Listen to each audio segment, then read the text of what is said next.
Hello, hello, hello, everybody. This is your host, Jen Black of Soar Magazine, on All Monitor Talk on the Trap Talk Reptile Network, the coolest reptile network in the world. I am introducing my host and partner in crime, Mike Stefani. Hello, Hey, Mike. Give me a second while I get yep. this off the screen. Do your thing, Jen Squatch. Yeah, this thing is. It works so easy in the green room, right? Yay! There we go. Hey. I'm getting it right slowly but surely. Sorry, guys, for the big mistake. I'm a little. No, you're good. I mean, we today is like one of your maybe second time you've ever rolled the show out without backing of MJ. So you did a great job, and you look beautiful with your hair down. Thank you, and I'm so excited for today's Y- guest. Like so excited, Yes, so excited. yes. Today is going to be a good show. You want to introduce our next guest? Yeah, so we have on today Rayu Lugosi, who is a wonderful woman, and you know, I mean, we shouldn't have to say that, but we are a woman in the reptile world, and not just a woman in the reptile world, but a very, very well seasoned animal keeper, reptile keeper. You know, anything from birds to small lizards to Komodo dragons. And here she is, Rayu Lugosi. Thank you for coming on. Thank Of you. course. Thanks for having me. Yeah. So when I saw you and Ari at the Reptile Talks in Anaheim, California, I know that was right around the time when Boomy had other things going on. But you raised Boomy for a long time, and you know he became a wonderful, wonderful lizard. Just like it was almost like you had a scaly dog. He'd walk up and down the aisles with you. He really looked to you for like security and support, which to me is a very, very cool thing. Talk to us a little bit about working in with him to where he came to the point that he looked up to you as security. And Boomy is a Komodo dragon for those of you who do not know. Just Yep. putting it out there. So yeah. Tell us about that relationship. So Boomy, which by the way, for people who don't know, there's kind of like 3 versions of why his name is what it is. First off, it means earth in Indonesian, and I believe in Thai too. Yeah. And it's a character from everybody who knows Avatar: The Last Airbender. He's the Earthbender. So everybody like that comes in, they start geeking out about that. But yeah, Boomy is a very, very special lizard. And he, I had worked with some monitors before him, but he really solidified my love for monitors because there was just such a bond. And it took time.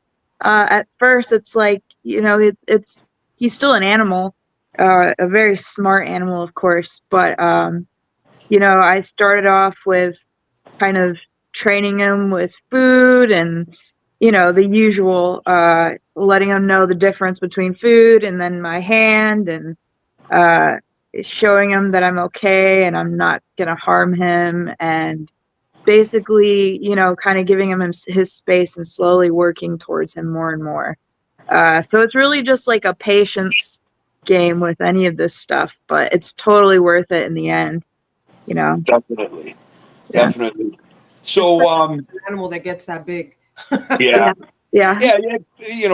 With that being said, and especially with a Komodo dragon, it's very important to socialize them the right way and to gain their trust the right way, because you're talking about an animal that will live, many decades and, get quite large, and you don't want to be on the bad side. So, but it just goes to show you how intelligent these monitor lizards are.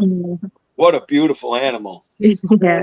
gorgeous. That's literally what got me into monitors to begin with. Komodo Yeah. dragons were the dream animal, and the closest thing I could get was Asian water monitors, and they're my life right now. And look at him, look at that face, like it's just I was going to say the face only a mother can love, but Rayu loved them too. Look at that face. He's so cute. I remember Yeah. taking that photo. So, how old was he here, or more or less, like age wise? So basically, let's see. I had him since he was maybe 4-ish to 7 or 6. I'm so bad with my timelines, so but around that age, teenage angst. Yeah. Oh wow, you got him when he was like that brain was going in hyperdrive. Yeah. Like, And I remember when I was talking to you and Ari at the Reptile Talks, you know, I mean, it was emotional for me because I seen the emotion in you, Rayu, and it was actually it's a little heartbreaking. But you said something to me that struck a chord, and because I'm a father, I have 8 children, and I totally understood what you said when you said it's bittersweet. You know, you raised them, and you're sorry to see him go, but he's going on to do, you know, what he should do. And that was comforting to you, and it really comforted him for me too. So how was that? You know, can you explain that bittersweet feeling a little bit? If you don't, if you want to, if you don't, I totally understand. It's still fresh. it's okay if you make me cry. I get really ugly when I'm crying. I'm telling you right now, though, I will cry. So I'm gonna do it on purpose. I'm kidding. Yeah, so it's like yeah, it is like putting in a bond with another person, and you know, I call him, oh, my baby, just because it's like we made that really close bond. And I'd even say, you know, everybody knows that works with exotic animals and reptiles that you'll have times where you're so down on yourself because you failed or this or that, because we all do. Then you're like, I don't know if I can do this anymore. I think I want to get out of it, you know. But Boomy kept me there, you know. He kept my passion alive. So even when I'd struggle and want to stop, you know, Boomy is like, oh, you know, this is what it's all about. Just working with this animal and seeing the beauty in them. And so, you know, I have a lot to thank him for. And I hope that I heard he was kind of anxious before, you know, he had a little bit of trouble with people. But like, I, afterwards, you know, when he was taken back from loan to go to another breeding facility, they were saying basically that he seems so much calmer now and like more happier to be around people in general. And so even though it's like really is hard to let him go, super hard, I'm glad that I feel like he did something for me and maybe I did something for him too. So Absolutely. I completely believe that, because you set him up for success. If he would have stayed in that fearful state, his chances of working with other people and you know, other Komodos and things like that would have been really slim. So you literally set him up for success, and that's, I mean, I can relate to that because like I have my babies. Mike knows that, like, I call them my babies, but my 2 Asian water monitors are my world. They are my entire world. I'll do anything for them, and I'm literally doing everything I can for them. So I get that, and to hear like the steps that you took and you're doing for him, it hits me home. Like, it just, you know, takes my breath away. And the work that you put into him, that he's taking with him somewhere else, you know, in my opinion, in a much better state of well-being in his mind, you know, not so fearful of humans. And now he's going to continue on your input with him to other people and go on to produce, hopefully he produces many, many more, which, that's all the goal with this stuff. We do become attached to these animals. However, I was watching it was a girl. She raised this donkey or jackass, whatever. And like, it was now an adult donkey, and she went to the corral, and the donkey was just kind of hee-hawing his way through there. And when he seen the girl, he was going, and he ran right up to her, put his head on her shoulder. I would imagine one day Boomy's going to do that with you when he sees you again. Oh, I hope so. Yeah. I believe it. I believe that they have that capacity. I do too. To remember, smell, sound, like that's all back to him. And he's like, oh, that's my human. It's funny. It's cool seeing, because a lizard can only emote so much compared to us. So I remember when I'd come back from like Indonesia or something from after a whole month, and I'd come back and be like, "Hey, Boomy," and he'd be like, with his eyes. So it's like an excitement thing. Yeah. Well, good. That's that just goes to show you your dedication to not just Boomy, but all the animals that you guys work with over at Reptilandia. And Ari and Quetzal do great things. And however, when I see what you do, I mean, there's kind of a stigma with, and it's really, really changing nowadays, but with women in the reptile world, like Jen and Rayu and Kathy Brown. Some of the work that like Kathy Brown does and Jen with her animals and you with your animals, it's just amazing. And I can't even think, I'm a boomer, right? I'm old.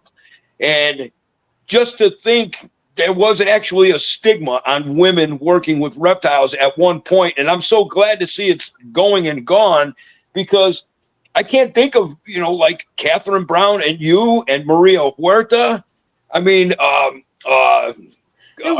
we have Philomena Nelson and like we do another podcast called Girls Who Love Reptiles. I need to awesome. you on that, because some of these women, the things that they do. And not only with the breeding, but just their interactions with the animals and their stories are out of this world. Yeah, and it's like I'm right behind Mike as far as like age is concerned.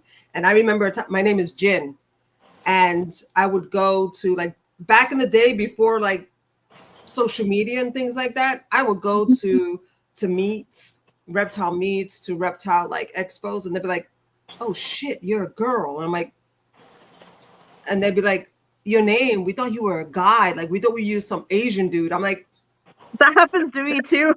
yeah, it's one of those things like, okay. And then it's like are you afraid of getting scratched up or breaking your nail? I'm like, no. Oh, are you afraid of getting bit? You could get bit by a chihuahua. Like, why are you like? Yeah. Probably more than likely to get bit by the chihuahua than these animals. Oh yeah, when I do outreach and stuff, I always bring that kind of thing up.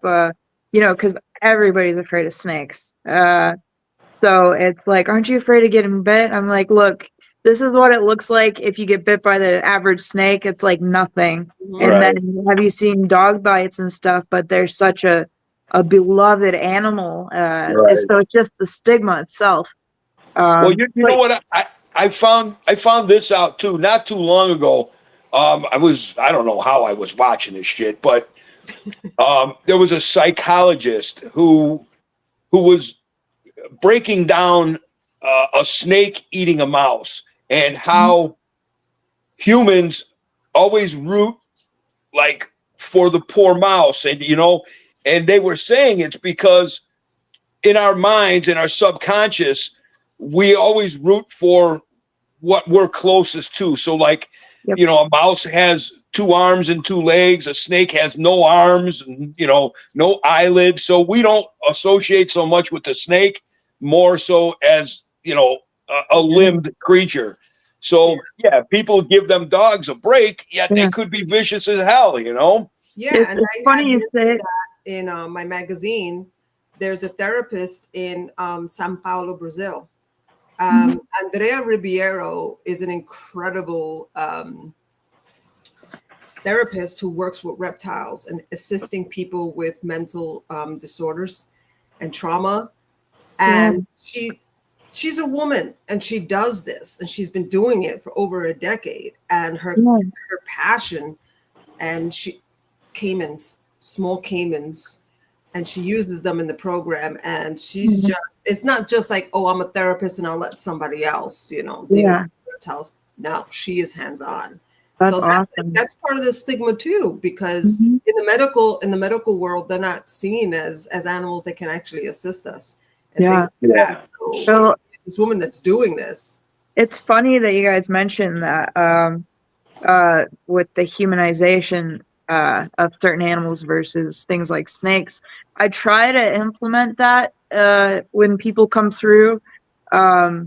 You know, because I don't know what it is, but I have this obsession of helping people get over their fear. Like, it's it's hard sometimes because if there's like a big group, a school group of kids and stuff, and I only have so much time, somebody's afraid, and I like want to spend all my time with that person just to get them over it. But a lot of the times when people come through and I'm talking with them about snakes and stuff, you don't want to anthropomorphize things too much because you don't want them to be taken into stressful situations that are more like dog-like or human-like. But you also do want them to realize that there is a social behavior behind these animals, that they're not just, you know, nothing. So I like to bring up things like maternal instincts, especially in things like rattlesnakes that people are afraid of, or you know, friendships within garter snakes and all these other animals. And people, you know, they go like, "Really? You know, I had no idea." And it kind of like humanizes them. And yeah, like if you take out a snake, you're like, "Oh, look at this cute part of their face." And they're like, "Oh, that is actually kind of cute." It's like you just kind of have to play into their minds a little bit to show them that there's more to this animal, you know?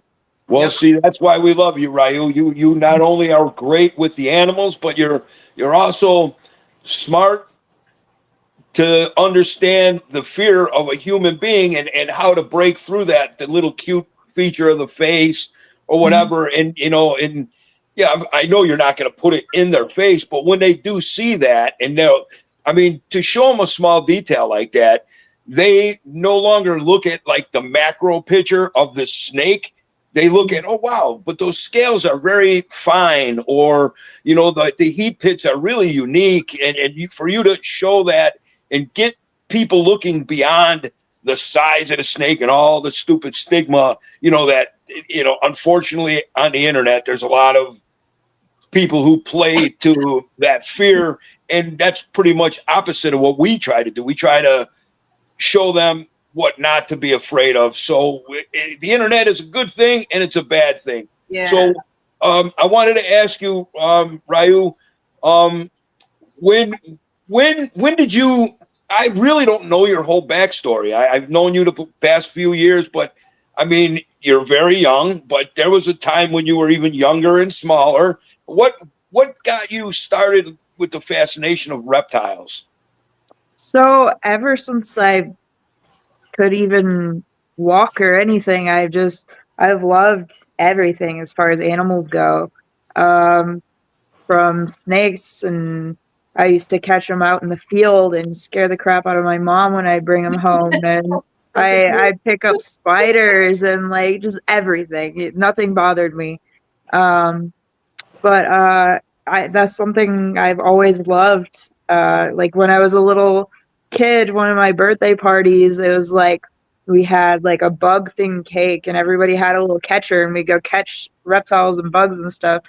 But yeah, and that's just something I always loved. And my mom was scared of them growing up, like deathly afraid of snakes. But she was very good about that. You know, I've I've heard parents come through and they kind of instill that fear onto their kids. You know, they'll say things about the animals, but I was lucky enough that my mom, she saw what I loved and she encouraged it. And so as I grew older and I started professionally working with these animals, I kind of showed her. I had a ball python named Udon, and he was like the best, Udon. sweetest thing. Yeah. I And have so, to make ramen. oh, that's great. Yeah, I showed my mom her and she fell in love and now she just loves them. She loves them all. Um, but yeah, I started working at reptile shops and I did an educational program for a while for a place in Virginia Beach where it was reptiles and birds of prey and everything. And I eventually got up to the zoo. So yeah, it's been forever, you know. Nice There was journey. never a moment. It's a nice. So, like, do you when you're working with Quetzal and Ari, do you tell them, "Hey, get out of the way. Let me do this. Let me get this." I got I'm Yeah. sure you do. That's why I asked. So, with all that being said, and you know, your obviously lifelong passion for all things creepy, crawly, reptiles, birds, whatever. There's something that I actually first when I first seen you, and you know, I'm mainly a varanid guy. I like everything, but as far as lizards go, I really like the varanids. However, there's a bunch of other little things that I like, and one was Helaspus gunthery. Kind of always been a little rare to find or get. And I seen you, of course, you corrected me that you're not actually working with the gunthery, but a different species.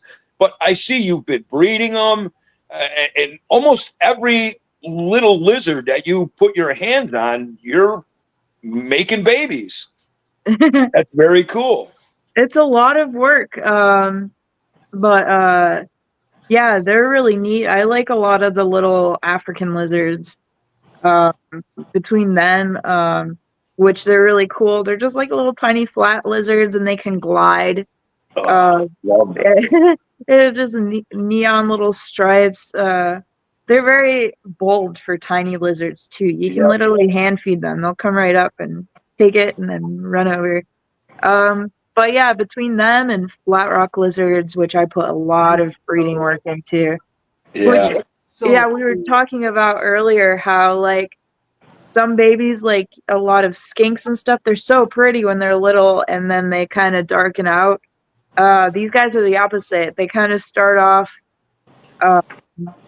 like, you know, grays and browns and blacks, and then they get like bright blues and oranges and yellows and all these I don't crazy know colors. much about them. Are the males more colored Yeah. than the females? Okay. Yeah, and most of the females look universally the same between different species. It's interesting. Some of them slightly different, but yeah, they kind of have like that black with the two stripes down, and then the males, they're either blue or orange or green. So they're really cool. And have another strange feature about these lizards that we're talking about is, and maybe you can enlighten me on, have you found or have any theories on the usefulness of that serrated tail, that serrated base of their tail? Is it just, I mean, you know, we think we know everything and we're trying to learn, but that's an adaptation that has to have a purpose, I would think. You have any theories on that? You know, it's interesting. Yeah, with the Helaspus, they do have much more serrated tail. Yeah, I have no idea. That's a good question. But Yeah, well, something about them, though, I don't know what the purpose is. But something weird about the Helaspus that I noticed is one had lost uh, a good portion of its tail, but when it grew back, you know how normally with lizards you can tell the difference and it's yeah, kind of really goofy looking? It was right. like the same. The colors, the serratedness, completely Oh, normal, which so when it came back, blew it my wasn't mind. just a circular No, regeneration. It yeah, came back with the color and the serrations, So it and was like regenerated, like an axolotl. Yeah, it was weird. Well, Yeah. to me, that lends more proof to there's a purpose for that serration. Yeah, right. You know, it might be as simple as when they wedge themselves in a rock, they put that in the front so they could, you know, it's Maybe. something a little more resistant if anything was trying to get them. But, Yeah, maybe. Yeah, very, very cool species of such a beautiful, tiny little lizard. Yeah. Yeah. Have you a favorite of the smaller non-varanids? Do you have like I know you said flat rock lizards? Anything else? Yeah, flat rock lizards are pretty high on my list, but yeah, a lot of the little African lizards are so cool.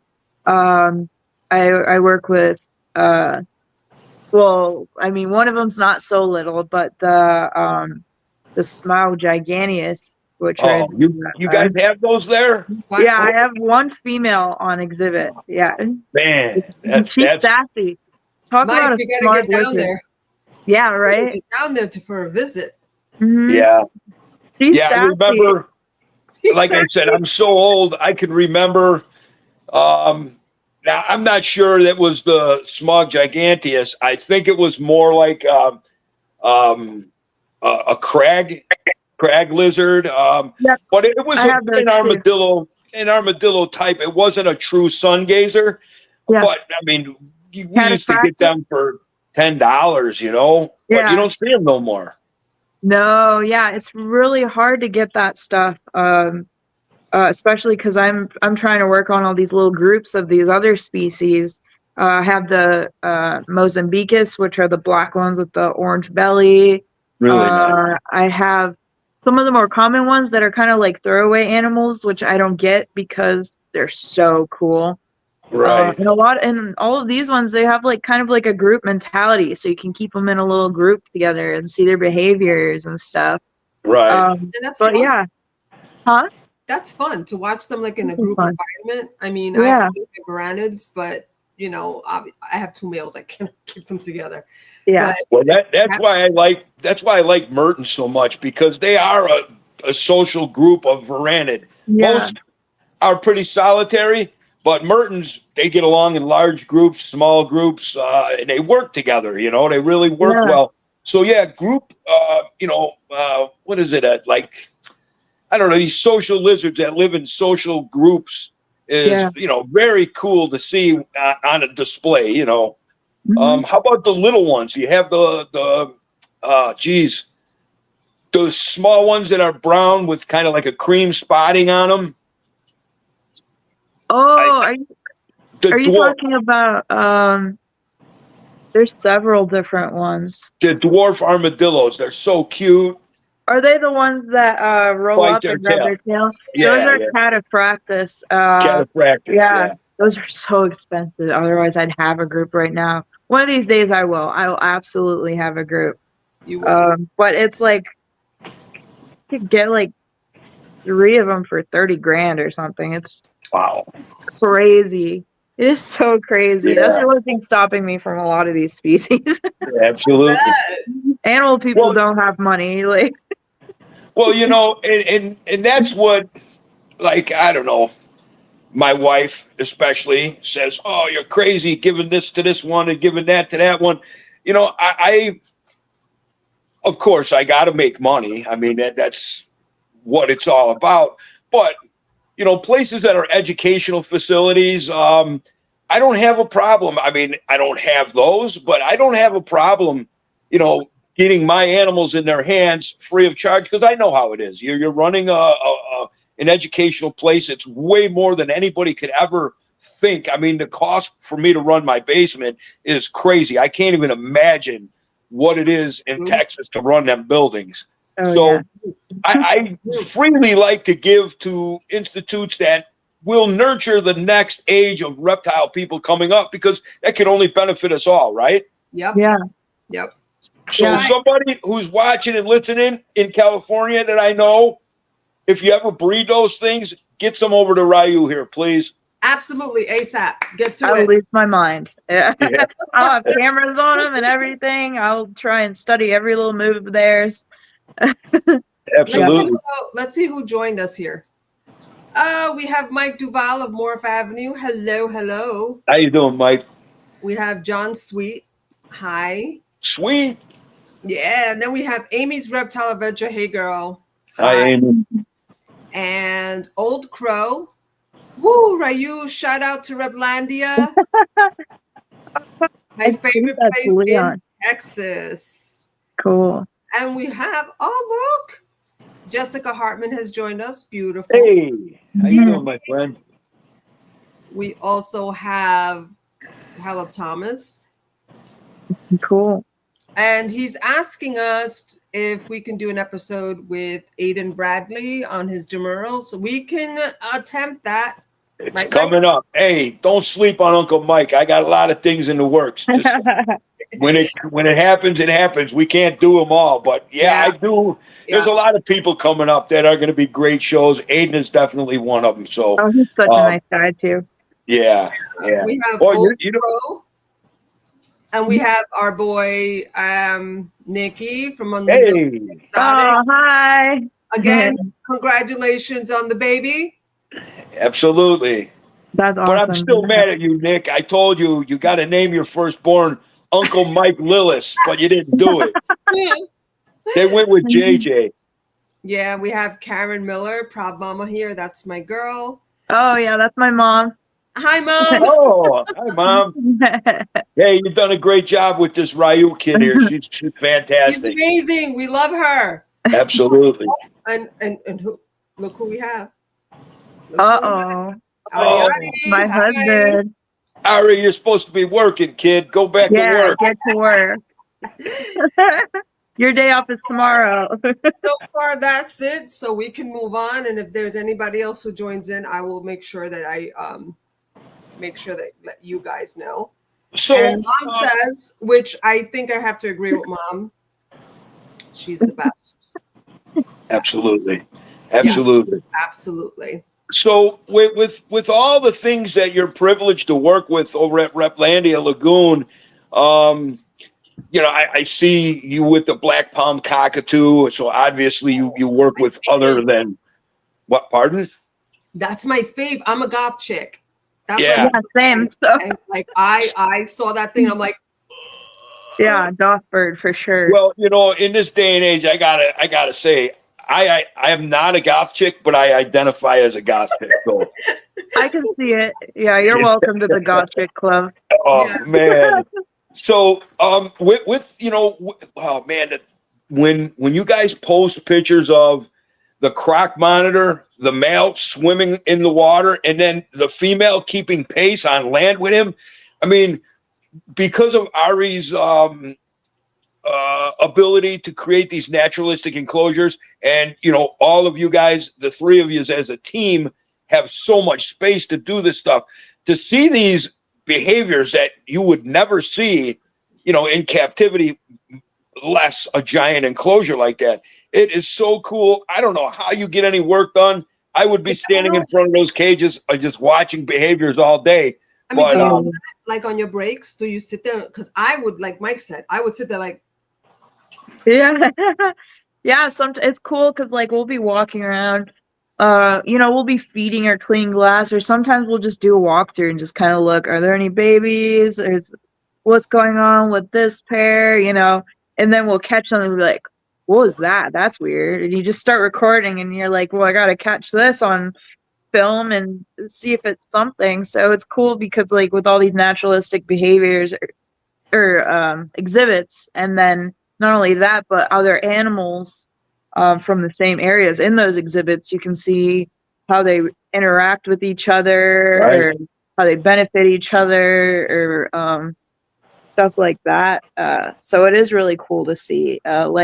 The croc monitors, they get along perfectly fine with the sail fins, which I was sort of nervous at first because I absolutely love sail fins, one of my favorite lizards, and seeing them in the same cage together, I'm like, oh god, I hope we don't have a big kaiju Godzilla battle.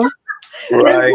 We'll just do the sound effects. We'll just do the sound things over. But they just bask together and everything, no issues. With, It's with crazy. that being said, because of the size of the enclosures, Rayu, do you notice the sailfins will occupy a different niche in the enclosure itself than the croc monitors or the Sulawesi turtles? In such a large enclosure, are they able? Not, of course, they're able to avoid each other, but do you notice they choose different areas? To whatever, hang out, to do their thing. And all that. It seemed like okay at first they did. Aside from like basking times, they typically did like and then the different sailfins would have their different areas too. Just because one male is a complete jerk, even though he's terrified of people, so he's a big faker. But so they did have their certain spaces, but then after a while they're like, you know what, I don't have any issues with these guys. So they will be in the same area, no problem. If there's something going on with the male and female and they're doing something, the sailfin will start bobbing his head and they'll kind of like do his weird little waddle over into a different area, like, okay, I'm gonna stay out of this. But that's pretty much it. That's very cool to see that. Yeah. Wow. I need to add this right now. Yeah. Look who joined us. Oh, hi, Dad, too. Proud dad here, too. You should hear her sing.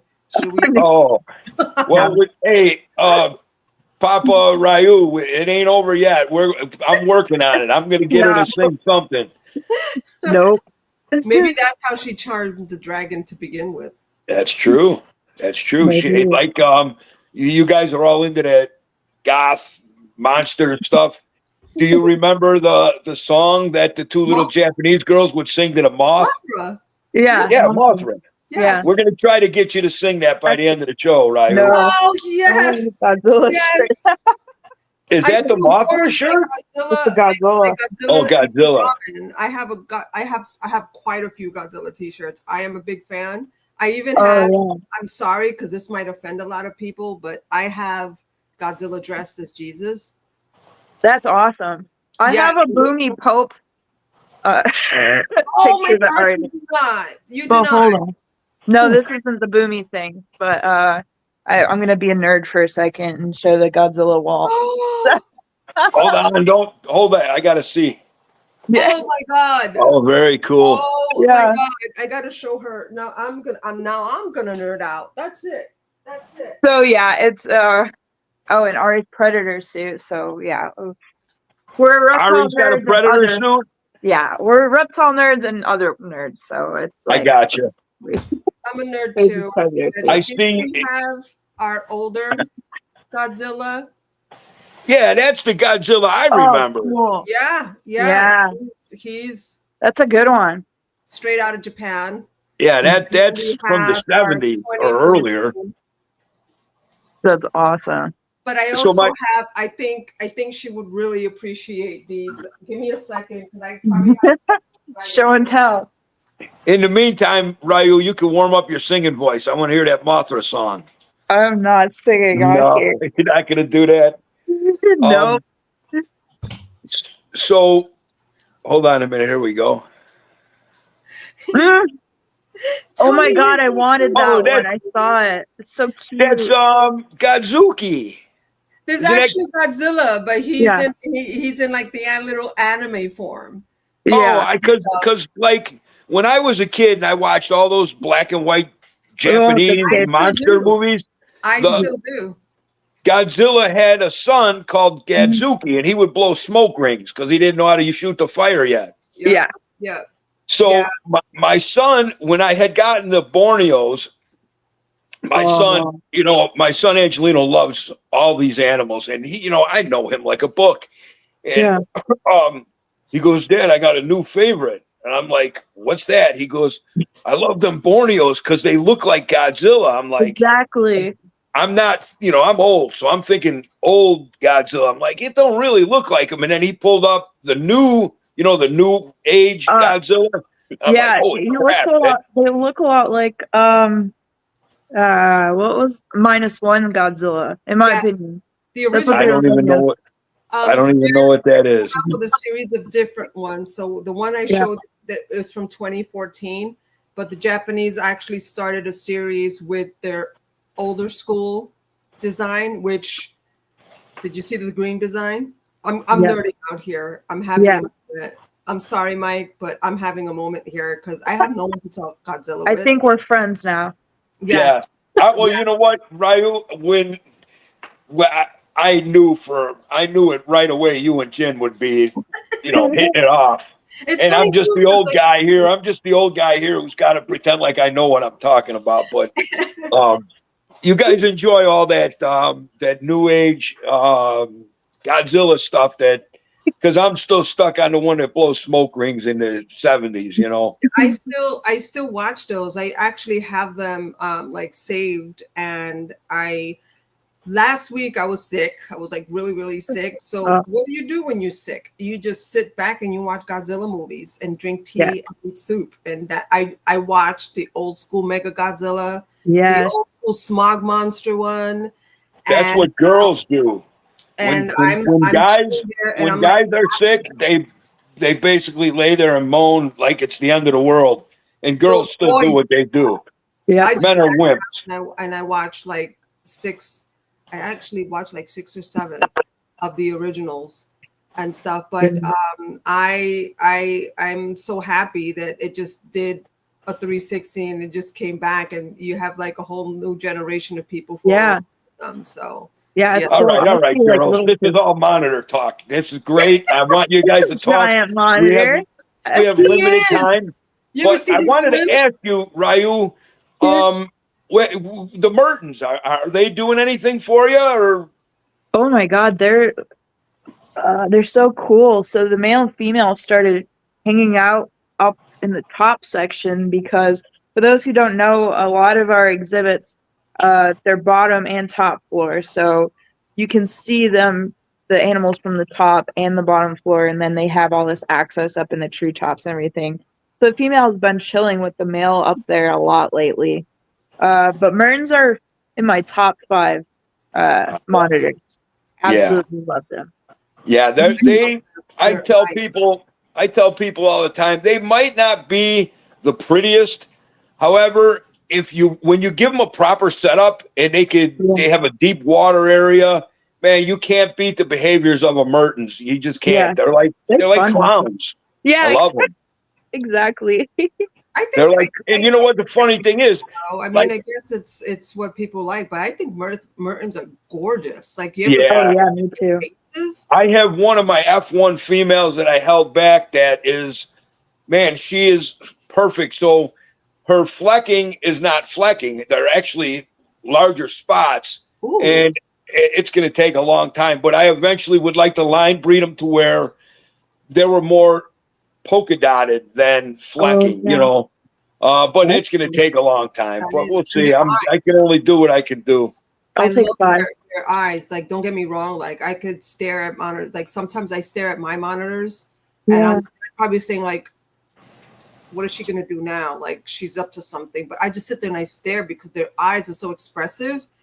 Yeah, I've seen a few videos on social media of Mertens, and it's like their eyes are just.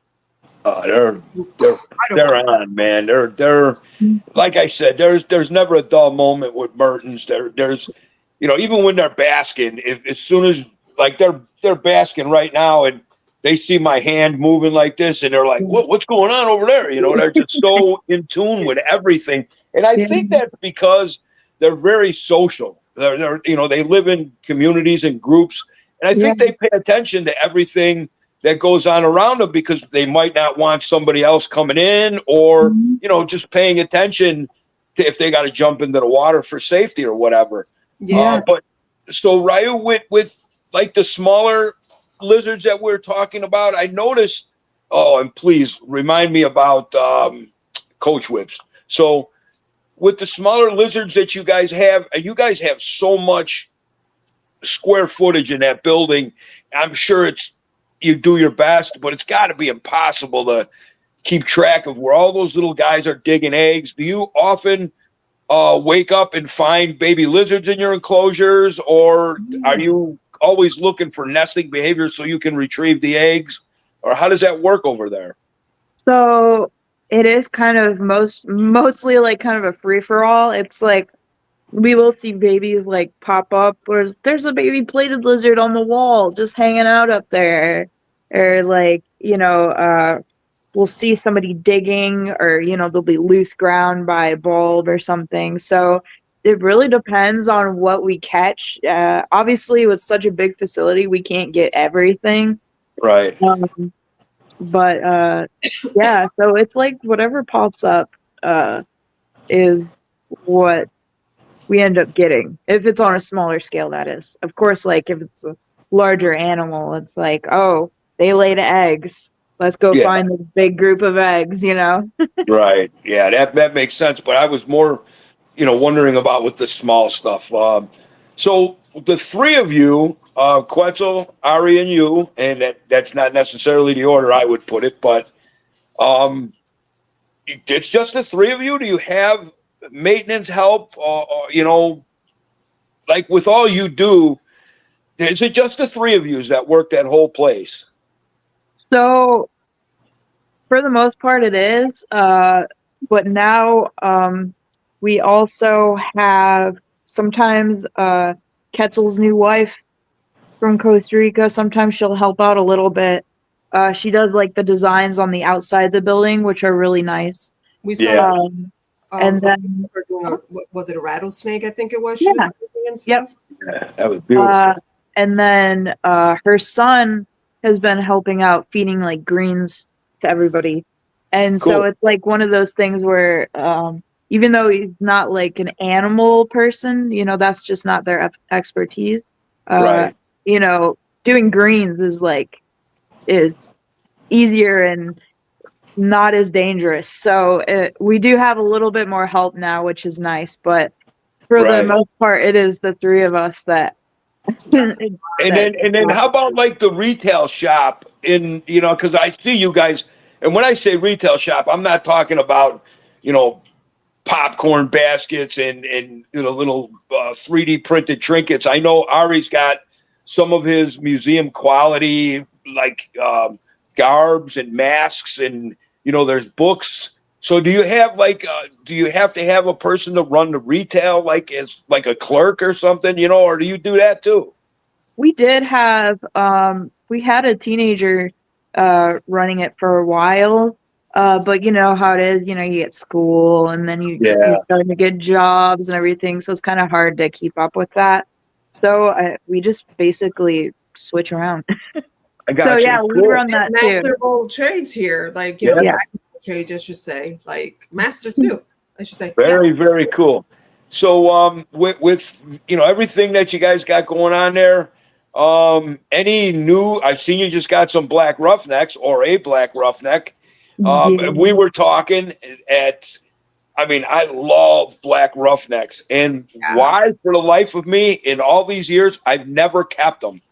I have no idea why, but I've seen you just got one, and I'm kind of jealous. So tell us a little bit about your black roughneck. Yeah, so it was one of those things, or even when I didn't know as much about some more uncommon species, it was like I'd go to a reptile show and be like, man, I really like those things. They're so weird looking in the face. They look like a little bird with a beak. Yeah, with a elongated. Like, I love these. I'm like, they're cheap. They're a lot cheaper, but do I have the space? No, I don't have the space right now. So I held off forever. And when Boomy left, I'm like, man, I feel like, like a parent, like as a empty nester, as they call them, or like I need a new monitor. Huh? Boomy went off to college. Yeah, exactly. And so I'm like, man, I really need a new one to really connect with and work with. Like, I always really, really loved the black roughneck monitors. They're one of my favorites. So I'm gonna do it now, and I'm raising up a baby, and his name's Goblin. And he's good name. So I know when we were in California, I was talking to you about OJ, my male Togianus, who's he trusts me. He earned his name. He's better. He's good. He's not that bad. It's just that nobody wants to hear something called Blackie when you can be called OJ, right? I mean, OJ kind of fits him. But So I was actually thinking about sending OJ to you. However, since then, the 3 captive borns that I produced turned out to be 3 females. So, Wow. and again, he's a big 4-foot animal, and he don't play. So my captive born females, I was a little worried about it. However, I have 1 captive born female that's really, really putting on size, and I think she would have no problem putting OJ in his place. So I'm going to try to pair those 2 up come spring. But when I do get more captive born Varanus togianus, I'm definitely going to send you one for Oh, you. I would love that. Yeah, that's just for you. Oh, thank you. Because it's like the whole aspects of like the exhibit. Yeah. Like that's the thing too. Like I try to tell people that message me about monitors and things like that, and the first question obviously is enclosures, and I'm just like, look at Reptilandia, look at Wonderland. I was like, look at Mike, look what Mike's done, look at Brad's Bioactive. Like so many people have so many incredible enclosures and it's so inspirational, but it's like again the whole Mike's training system, enclosures and things like that, and I don't know, I just think it's calming and almost therapeutic to watch these animals. Absolutely. Absolutely. Well, TV ain't what it used to be, so watching animals is way better. Yeah. So we're getting 12:51. Yeah, we have time, but here's the time when we're gonna let you run with whatever, anything you want to put out there, anything it's all up to you now, Rayu. Yeah, say any what shout you gotta outs say. Yeah, go right ahead. Oh God, there's a lot of pressure. Any new projects you're excited about? Yes. So let me think. I know there's a few things I'm working on. I mean, obviously, I'm doing a lot of coach whip stuff and racers right now. And that's what I wanted to talk about. Yeah. Nice. Yeah. So obviously, I've been into a lot of like South African animals and stuff like that. But I realized I'm like, well, you know what? Some of the stuff in my neck of the woods is just as cool. And a lot of people aren't really keeping coach whips, and but it's like, they're not super rare or expensive, but that doesn't mean anything. No, They come in all kinds of different colors, like naturally, like pinks and blacks and that's so reds. beautiful. Yeah, and they're super intelligent. So like, I'm like, why isn't anybody keeping these things? And I realized, I guess a lot of people don't think you can keep them. I've heard a lot of things like nose rubbing, them not surviving in captivity. But I've never had issues with that, and I guess it's just a way of keeping them, just like anything else. Absolutely. Yeah, so it's like as long as they have enough space, and what I like to do is like kind of, what would it be, giving them kind of levels, like flat boards to curl up under, branches to climb over. So it's like there's more going on. Right. It's always the more choices you can offer. High metabolism animals like that, Yeah.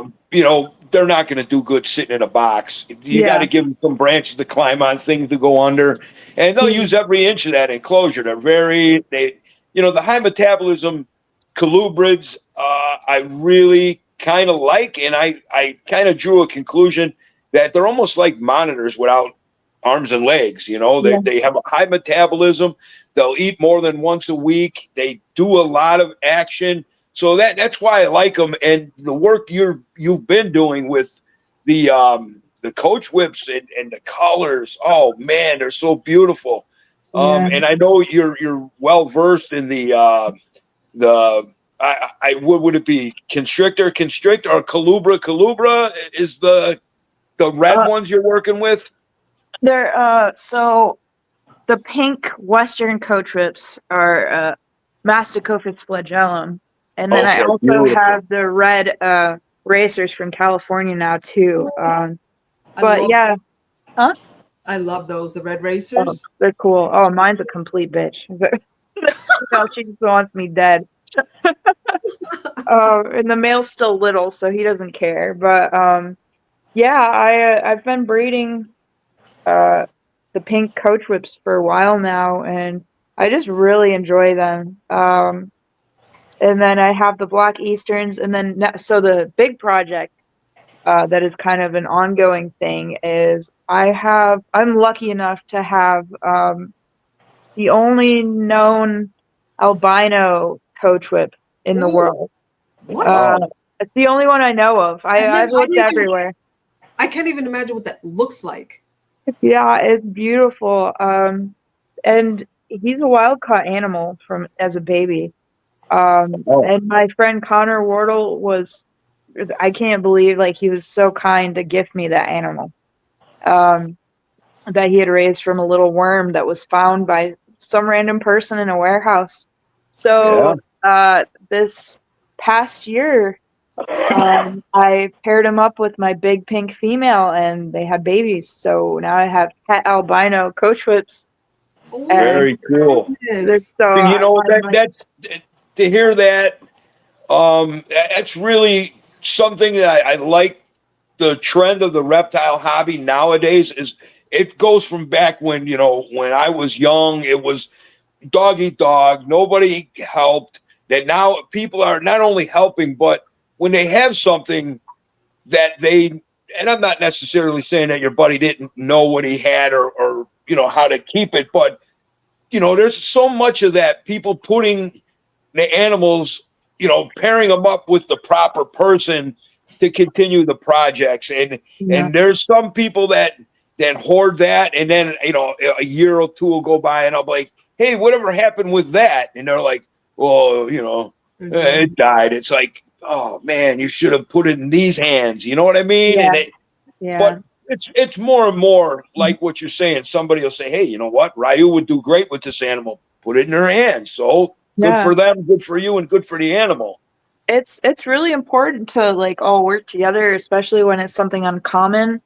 Uh, Absolutely. like at first, I kind of like, for example, with um the flat rock lizards, the groups, I'd hold them back, hold them back. People would ask me for them, like, I'm sorry, I gotta hoard them just for now, Just for kind of get the groups up, and then I start sending them to people who I know, like Mariah.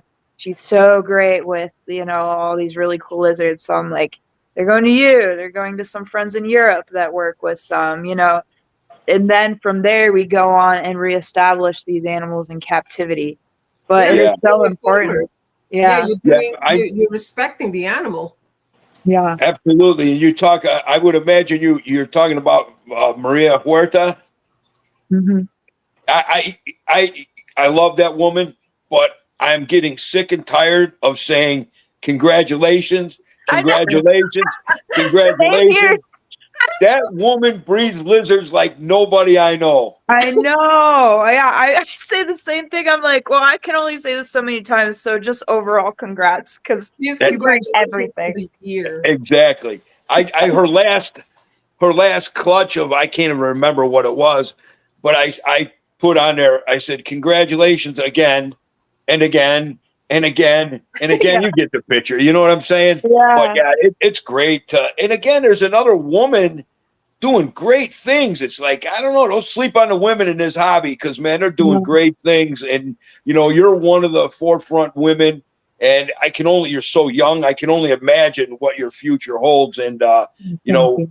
the hobby definitely owes you a debt uh, of congratulations because, like I said, man, there's so much more that you're gonna do, and it's very invigorating and refreshing to see it. So, Oh, thank you. and now one more question for you: the buttermilk racers? Yes? No? So, I have my own male and then a male on loan. Or a female on loan because I thought I had uh a female, but it turned out it wasn't. So like I'm trying my best with them, but they're kind of like really finicky compared to all the other racers I'm working with as far as like Serious. breeding goes. So basically, I'm gonna go through the cooling process with them this year. I have a fridge I got on Craigslist literally just for cooling snakes. That's Wow. on my back porch. So they're gonna be cooled along with everybody else. So And where are the buttermilks? Are they native to your area as well, or? not really where I am, but they're most prevalent in like Louisiana. There are some Okay. that cross over, but not anywhere near me. Right. Yeah, I wish. That How is so about any Drimobius? You got any luck getting them or breeding them? The speckleds? No, I don't have any, but That's they're really cool.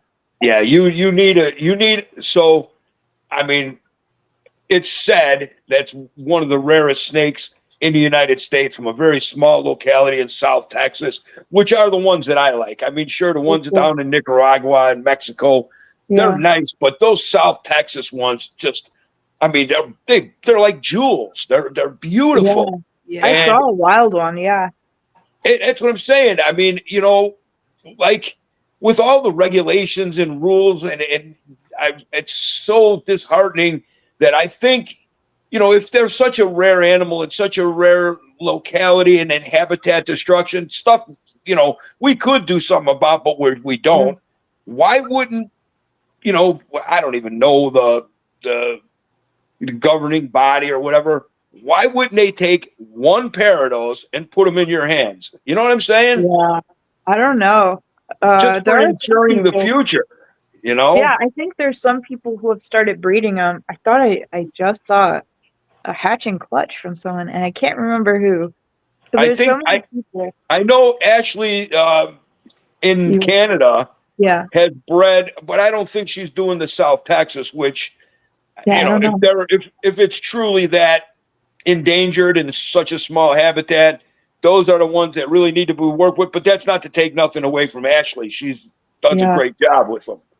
yeah. I don't know. I think there might be more people. There might be somebody in the U.S. too. It's hard to keep track of everybody because they're all doing such great things all the time. Right. You know. Well, and then some things are better off not said on social media. Not saying that we're being unscrupulous or anything, but I seen a post or whatever, and it's like, do what you do and do it in private, because as many people want to see you succeed as many people who want to mess you up. They want to fuck your Oh yeah. plans. Excuse my language, but sorry, mom and dad, I didn't mean to swear, but Oh, they're familiar with me. are they? Yeah. Yeah, I'm pretty But bad. you know what I'm saying. Sometimes it's best not to say what you're doing, because there are clowns out there that'll try to get you in trouble, even. Yep. Yeah, it's crazy because like you just have to really like pick your people, and sometimes it's difficult, especially if they're in the same field, but you find ways to work together and make sure you can tell who's real and who's not, which is difficult sometimes, but Right.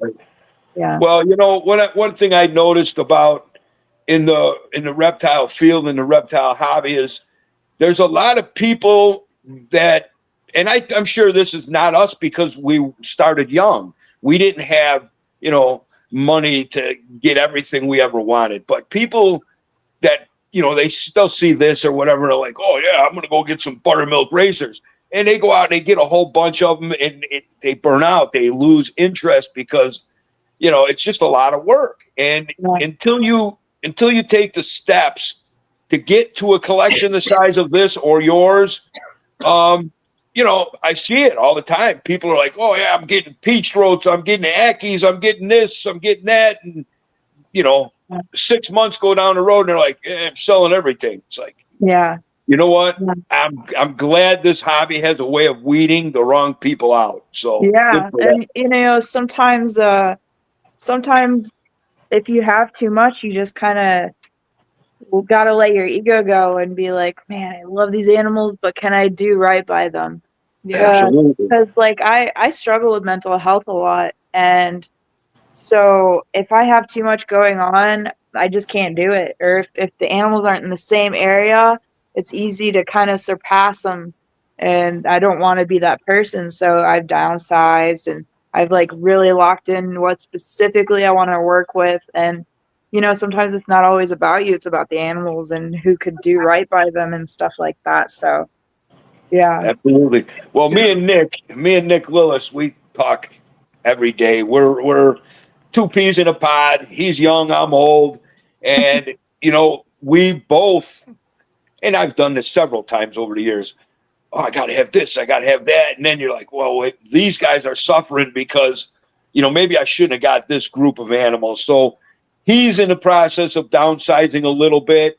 And I definitely am downsizing because, so for a couple of years here, I was raising up my F1s, Mertens and Coming Eye.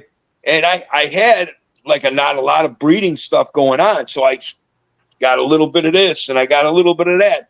Now all my stuff is up to speed and it's starting to breed. It's like, man, if I only didn't have this and this, but you got to learn that balance and then discipline yourself to not fly off on these. Oh, if I had these, if I had those, you know what I mean? Yeah. So we got to govern ourselves too in these collections, especially with monitors. Yep. They take so much work. Like I've said this a million times before, you guys are breeding. Like I'm only a keeper and I get offered animals that, that need help and stuff. And I help rehome them to the best of my ability. But they were like, no, I want you to take it. And I'm like, I can't. I physically cannot give the time at this particular moment, or I don't have the room. I don't have this. I don't have that.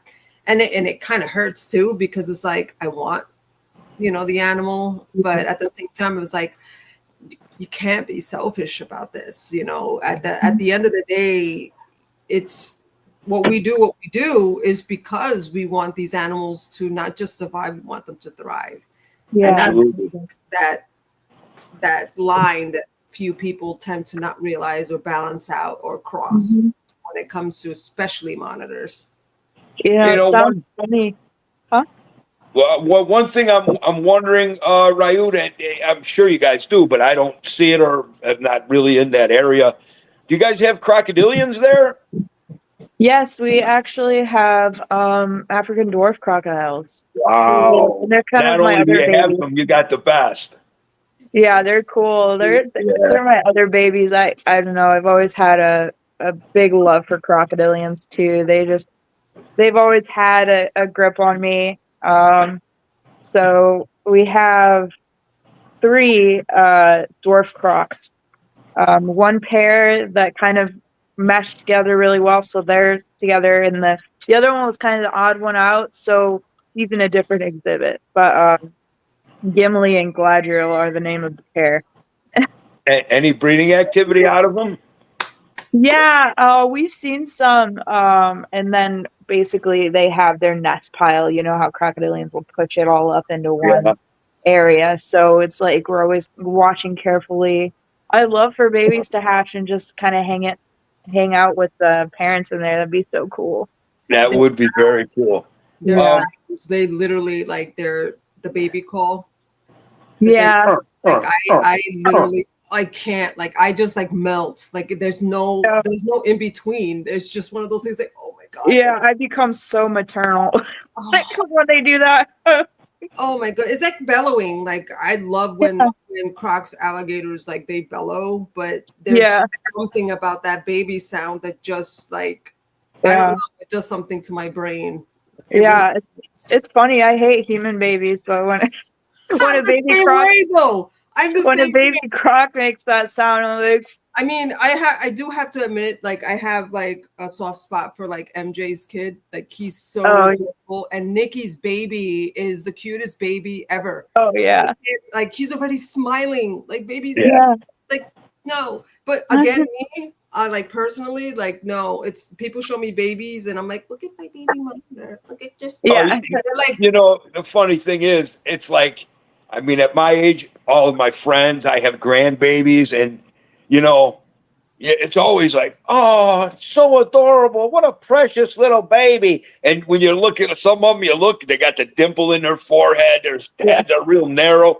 It's like, yeah, oh, yeah, beautiful baby, but you're lying out your ass, you know. Yeah, I don't mean that. I don't mean that. Yeah, it's hard for I me do. to say So that. here's something for the both of you goth chicks. Have you seen the melanistic slender snouted croc? Yes, that's like one of my dream animals. That is to So me, beautiful. that is the best looking reptile on the planet. That's Oh my my opinion. god, yeah. I That actually thing, remember, like, this is like way back in the day. I'm aging myself here and I don't care, but somebody had one in my neighborhood that I lived at, and they weren't supposed to, obviously. no, yeah. And it was one of those things, like, I remember saying, like, this, you can't keep this. Like, this is not good for the animal. Like, and this, don't get me wrong, this person had like a substantial size house. And I'm just like, Yeah. can't do this to this animal. And I remember he did do the right thing and call the appropriate people and this, and that. And while we were waiting for them to come to pick him up, I was holding it. And I'm just staring at this animal like this. And I'm like, his mouth was taped up and everything. This is like back in the day. Yeah. And I just remember looking at that animal saying, like, this is alien. Like, this is far beyond anything that like I've ever held or like. And like, so the Dragonwood Conservancy comes to all the major shows. And Terry, when I come up around, I got on my little scooter, and when I come up around his table, he's like, 10 minutes. I'm like, I already know what that means. 10 minutes, he's got to eat it's decompressing in the box, come back in 10 minutes. So I'll come back around, and man, he pulls that thing out, and it's crazy. It's just, that is the most cool, that is the most beautiful animal in the world, in my opinion. Yeah. Were you able to see those, Rayu, from Dragonwood? Never seen one in person, ever. I know. You guys, are you going to Daytona at all? Katsulamati will be in Daytona. Ari and I are going to be in the upcoming NARBC. So. Nice. Oh, in Texas, right? Yeah. In Dallas. Well, yeah, I'm sure Dragonwood, he should be there. It's kind of far, but if not, when you guys come up to, I know he's always at Tinley, so he'll have it with him. Mom wants to know what we're talking about. Slender snouted crocodile. It's so beautiful. I love crocodilians with those snouts, like Tomistoma, gharials. They just have me. My favorite are the gharials. Like, they're just so alien to me. Like, I know. Do you sharpen that nose? Like, what? See, that like the gharials I like, but they got that big hump on the end of their nose. That's why I like the slender snout, because it's just perfect proportion. Yeah. Kind of got a little upward swing to it. Yeah, they remind me of garfish, alligator garfish, which are one of my favorite fish too. I love oddball fish, but that's what the slender nose reminds me of. Yeah, anything with a long nose, I love it. I don't know. Even the little lizards, the ceratophrora and stuff. I love it. Crazy. It's just and they're just incredible animals. My God, like. Yeah. I want one. An obvious question that has to be asked. Will you be going on expedition with Ari anytime soon? Oh yeah, we'll be going to Indonesia again. Nice. Yeah. Nice. Yep. You could tell me and Mike have been doing podcasts for quite some time. We're actually saying nice at the same time. Like, it's nice. Yeah. But all right, well, we're, I don't know, 12 minutes over. 15. I mean, Rayu, I could talk to you guys for ever and a day. And since we're going to be cutting off here soon, if you're willing, we'll like to have you back on at some point and discuss more things as time goes by. But thank you so much for your time today, Rayu. And anybody, Rayu works at the Reptilandia Lagoon in Jefferson, Texas, or Johnson City, Texas. Go there and see her. let her put on an educational show for your school or your kids or whatever is. You will be excited, thrilled, and you'll learn a lot from this young lady. So where can people find you at, Rayu? So there are the Reptilandia pages on Facebook and Instagram, but I also have my personal reptile pages, which is called Blackstone Exotics, and it has the picture should be like a little some coach whips and some flat rock lizards on it, and I also have an Instagram and Facebook for that. So Nice. yeah. Well, thank you for your time and sharing your knowledge and your passion for these beloved animals that we take care of. Again, we kind of rolled out a little differently this week. So, again, anybody who's interested in keeping these animals, I don't care if it's goldfish, birds, whatever, join USARC. There's several different tier levels that you could join. Even just follow their page and the .com. To stay updated on any of these legislations that they try to sneak through and weird bills that have nothing to do with animals. But that would taste good. Nice fruit fly. But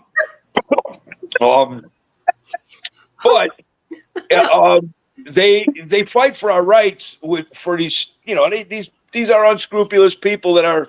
I like to call them the fun police. They try to take away what we do and love. I mean, you could see with Rayu and Jen and Nick, myself, Brad, everybody that we deal with, we don't do this on we threw the ping pong ball in a goldfish bowl and we got a goldfish. We love these animals. We nurture these animals. We go above and beyond for these animals. And we need USARC to fight for our rights to keep these animals because, without these animals, there'd be a lot of people that are, in a bad way that they're support animals. Yes. We put in our time with these animals. We're not sitting around wasting time. So again, join USARC at any level that you can, or at least follow the webpage for the updates and whatnot. Yeah. But and also I'm sure Rayu agrees. Yeah, if you can't do a subscription, you can always buy a t-shirt or other merchandise. They have a bunch of stuff. So you can support them that way as well. Or volunteer at a reptile show, donate a product or an animal for the auctions. There's so many different ways to support them. Yeah. Yep. And it's just a great community, and we need them. So join them today. And Rayu, thanks for coming on so much. Gin Squatch, thank you for being my best partner. And we will have you back on again, Rayu. Awesome. Thank you. And I actually think not this coming weekend, the following weekend, guess who we got? Third. We got Quetzal. Oh, yes. So all three joining us on the 23rd. Yep. Yeah. Cool. So, I've known of Quetzal for years. I've never really, I've talked to him on text or whatever. Never sat down in a conversation with him. I'm really looking forward to this. Cool. That'll be fun. We pretty much thank you again, Rayu and Ari, for all the work that you guys do. And thank you for being my friend. And hopefully in 2026, I'll be able to get you your very own Toji. Oh, I would love that. Yeah, they're cool. It's a goth it's a goth lizard kind of thing. Yeah, it's got a little bit of white, but yeah, we like to switch it up. Yeah, definitely. Awesome. Well, thank you guys, and thank you for all who tuned in and in the live chats. Your mom and dad, thank you for tuning in, guys. We appreciate that. Very cool. Yes. So anything else, Jen? No, that's it. That's it. Just like and subscribe, people. We're on the Trap Talk Reptile Network. If you're not into monitors, guess what? There's a day and for everybody. So like, subscribe, and we will see you guys in 2 weeks. Thank you so much. And everybody enjoy your weekend. And thank you, Rayu, again. Mike, love you. I will see you guys on the other side. Okay. Bye-bye. Bye.